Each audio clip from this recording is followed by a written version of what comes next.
First step, solve by completing the square. Divide everything by 4. Why are you doing that? We got to get x squared by itself. We cannot have a leading coefficient whenever we complete the square. Oh. Okay. Did we do this one yesterday? Okay. All right. When I divide everything. Right? Right, Grayson? So I get x squared minus what? Finish it. 2x equals negative 3 over 4. Okay. Did I put negative 0.75, Finley? No, I should keep it negative 3/4, right? It's going to make my life a little bit easier as I go. Okay, what now?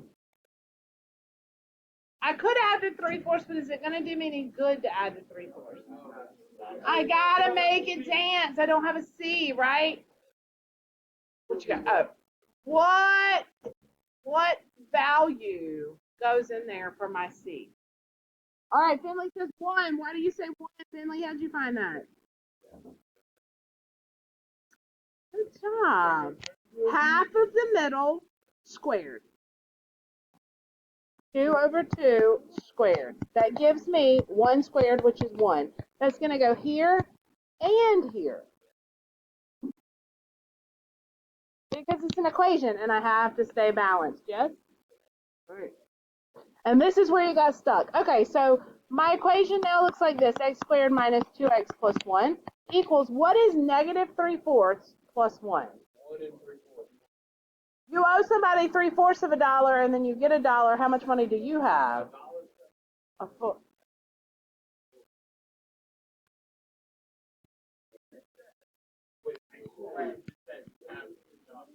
You owe someone 3/4 of $1. Yeah. Right. I changed it to have a common denominator. It was 1. The negative 3/4 plus 1, I changed 1 to 4 over 4, so they'd have the same denominator. Well, 1, I could rewrite 1 as anything over itself. I multiplied by 4 to make it look like this, so I did the same thing to the top. Say again? What number was 3? Are we hung up on fractions? If I had negative 3/4 plus 3, I need them to have the same denominator, right? So I would multiply this by 4 so that the bottoms are the same, and then I would have negative 3/4 plus 12/4. And once the denominators are the same, I combine the numerators. So what's negative 3 plus 12? 9 over 4. You can also, if you take out your calculator with me real quick, I don't know if anyone's ever showed you this before. I hope they have. Fractions always go in parentheses in your calculator, by the way.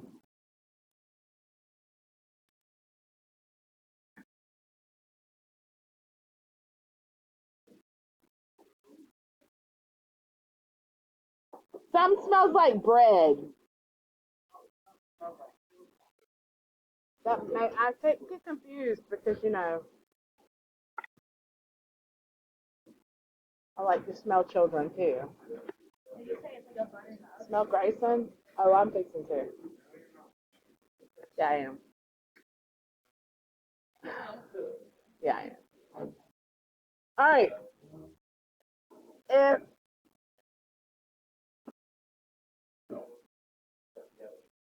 your dad does.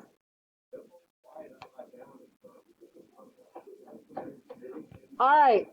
Let's say I want to do negative 3/4 plus 1 on my calculator.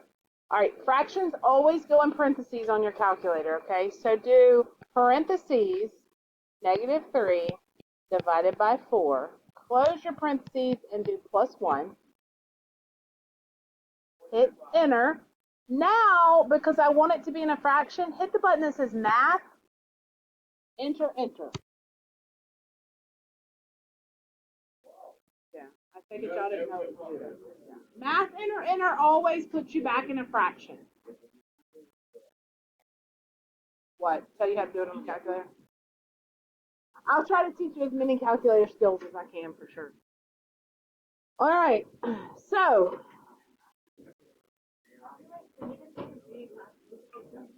Yeah. All right, so back to my completing the square problem. We digressed a bit. Finley says he's lost as to what to do now. He can find the good C. He knows, oh, he got it now. What do you do? Oh, I got you. Okay, what do we do? Yep. Because it's a perfect square trinomial. We made it a perfect square trinomial, right, Will? What do we make it? That's right.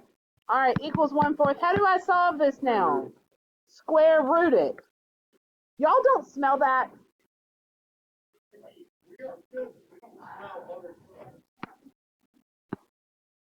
Square root both sides.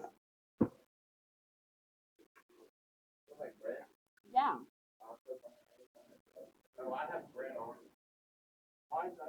It's 1/2. You're exactly right. Because remember my properties of radicals? I can do the square root of the top and the square root of the bottom. The square root of 1 is, the square root of 4 is, but don't forget this plus or minus in front. Because that gives me my two solutions. Now what? Add 1, right? So whenever I add the 1, I get 1 plus or minus 1/2. Now, I could split this up into the two answers that it is. And when you say plus or minus, you're literally saying it's two answers, right? It's 1 plus 1/2 or 1 minus 1/2. What is 1 plus 1/2? What is 1? So no mixed numbers, improper or, 3/2. Put it on your calculator if you don't know. The other is 1/2. Explain me how you got x minus 1 squared. Yes.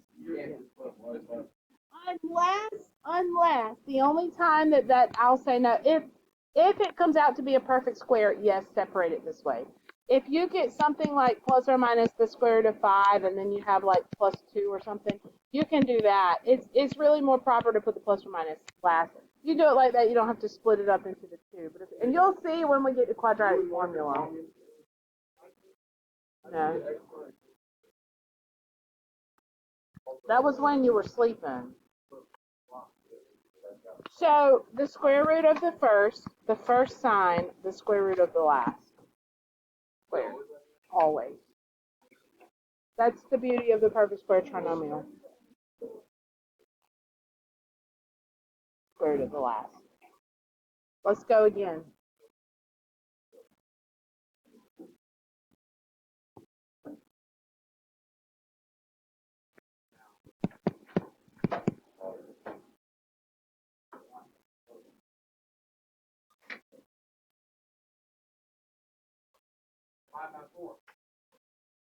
Okay.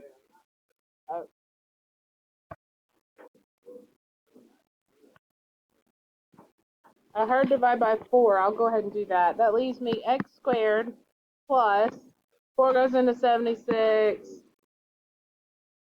19. I didn't believe you at first. I apologize. Okay, you're exactly right. Right now, I've got A and C on one side and B is on the other. So I need to move it around because I need A and B on one side, and then I need my C on the other if it's bad. And I know it's going to be bad to start with. How do I know? 19 is not going to be a perfect square no matter what I do. Nothing goes into it. It's a prime number in and of itself. So you're exactly right. I'm just going to switch it. All right, so I'm going to have x squared minus 4x. That's right. And I'm going to leave a little space here because I'm fixing to make it dance.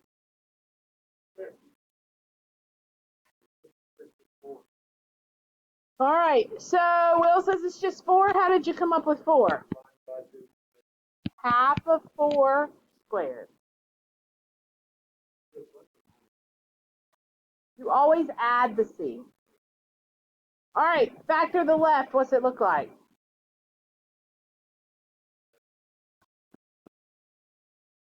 What's it equal? Do you see what's fixing to happen? That's okay. Somebody said it. If I square root both sides now, I have a problem. Imaginary number.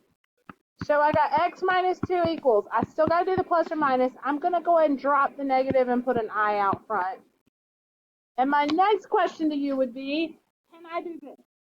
Can I split it at all? Nope, because nothing goes into 15 that's a perfect square, right? So I leave it. I'm okay just to leave it, but I do have to take that I out. Now what? Add to. Once you get the hang of this, students usually say they like this better than anything else because once you figure out the pattern of it, it starts to get really easy.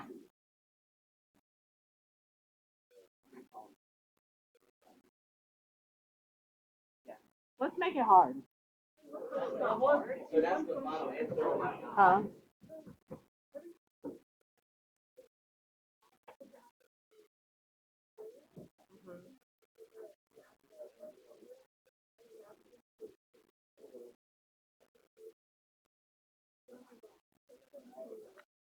So yes, it is where I get the 2. It's because this it's the square root of that last one there. Yep.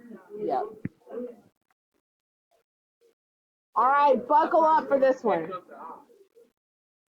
Yeah, go look in my top right desk drawer, the very top, very right. There's a little bag there. Final answer. What? We did. Yeah.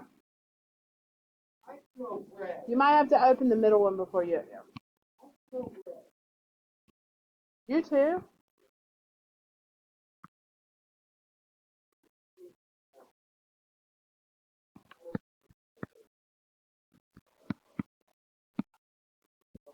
Yes. This one is going to be hard. You can probably look at this one right off and tell why this one's going to be hard.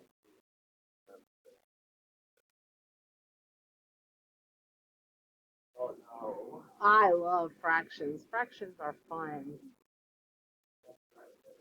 I love children. All right, I heard divide by 3 before I even started. Some of y'all are busily working it now. I love to see it. Bro, why? And then you see what really happens.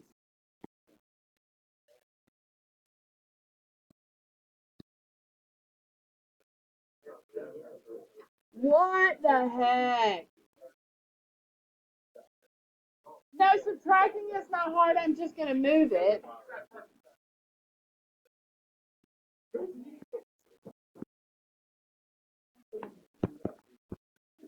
Y'all better be able to do this one time at turkey. I need a good C. Oh, half of B squared. But B is already a fraction. How do I take half of a fraction? Oh, you're so close. I thought you were times it by a half, right? So if I want my good C, I'm going to take my B. Is multiplying by a half the same thing as dividing by 2? Yes, it is. All right, so I'm going to work in my parentheses first. 10 over 6 squared, which is 5 over 3 squared. What am I adding to both sides? Y'all can do this. Squared. Yes. They're both perfect squares, and they should be because I squared them. That's my good C. Holy moly.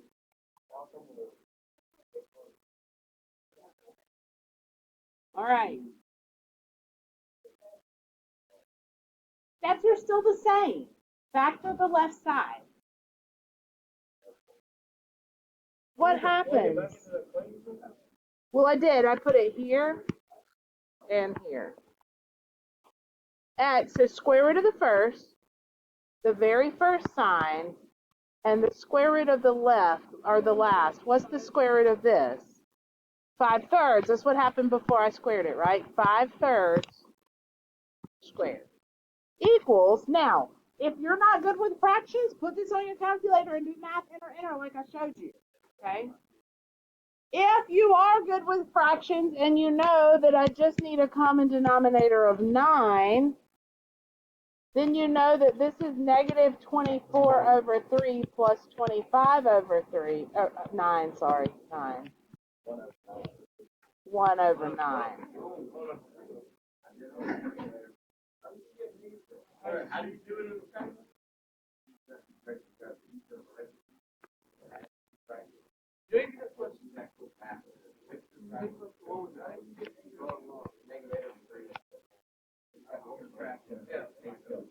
Negative 8 over 3 plus 25 over 9.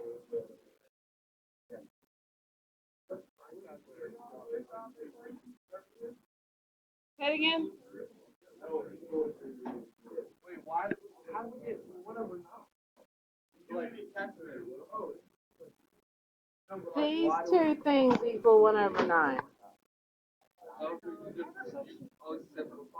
I found a common denominator. I knew that I could multiply this by 3. Remember, they have to have common denominators to combine them. So if I do it to the bottom, I have to do it to the top. So I multiplied the top and the bottom by 3. So I got negative 24 over 9 plus 25 over 9. Combine the numerators to 1/9. Yeah.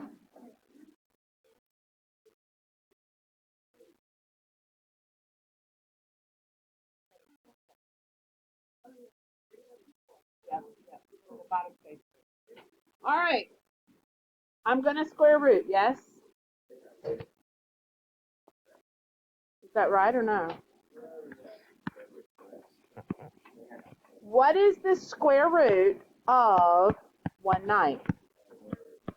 That's half plus or minus 1/3, right?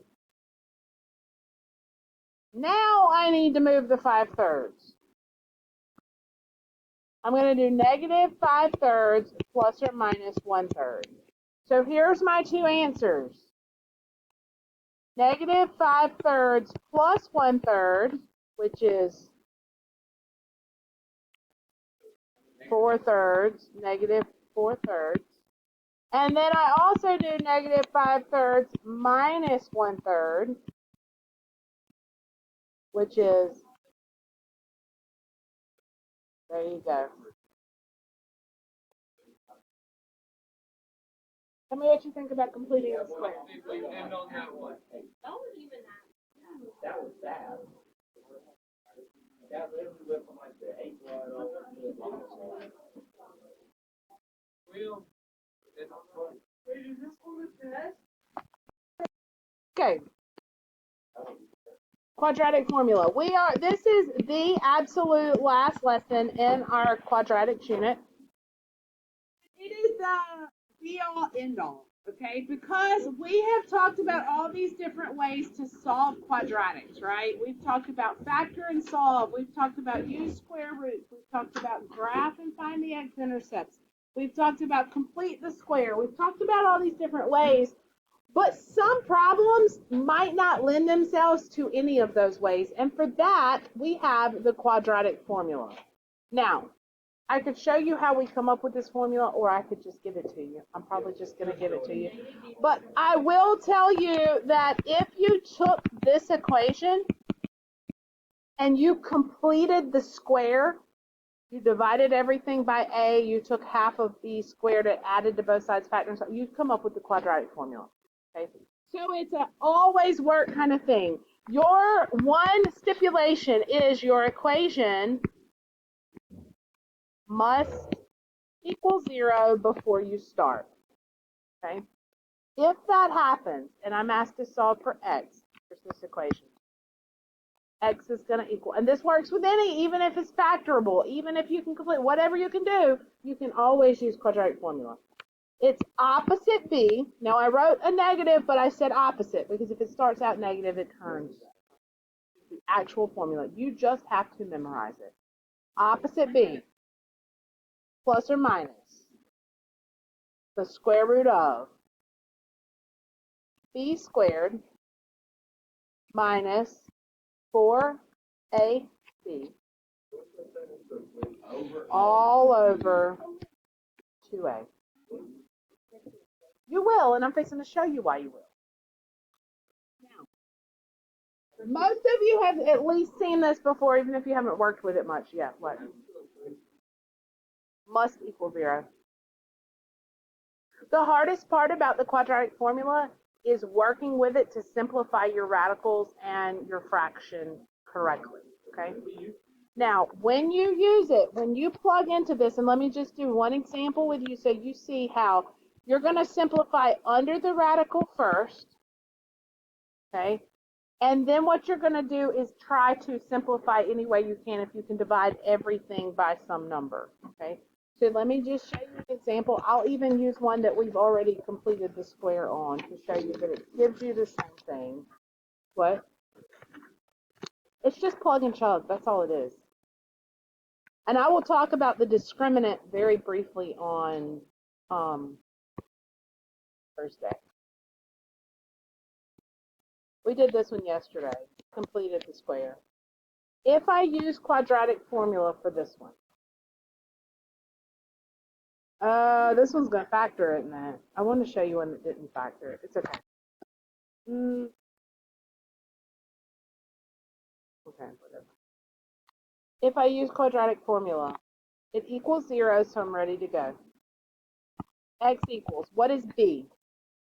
Negative 18, change the sign. So 18, plus or minus. What happens if you square 18? What is it? Somebody tell me. 324. Minus, be very careful with signs here. 4, what is A? What's C? Everything, the whole thing, the first part and the radical, goes over 2 times A.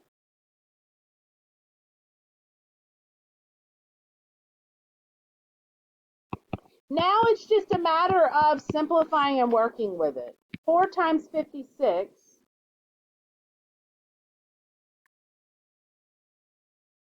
224, so I got 324 minus 224.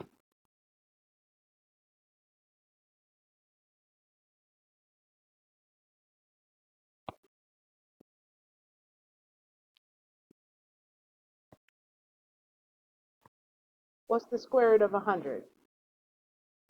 10. So this is the point where I could split it and simplify it. Maybe I got an I, maybe I don't. But this is the part where I start working to simplify that radical. In this case, it's a perfect square, so it's really easy. But remember what plus or minus means.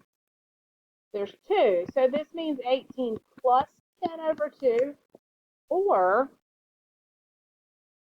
18 minus 10 over 2. And that's how I get my 2 answers. 28 over 2. 28 over 2, which is 14. 8 over 2, which is... Now, they won't all be that nice. Some of them will end up with fractions that are still in the problem, radicals, but I really wanted you just to see it. We'll get some practice with it and do a lot more with it.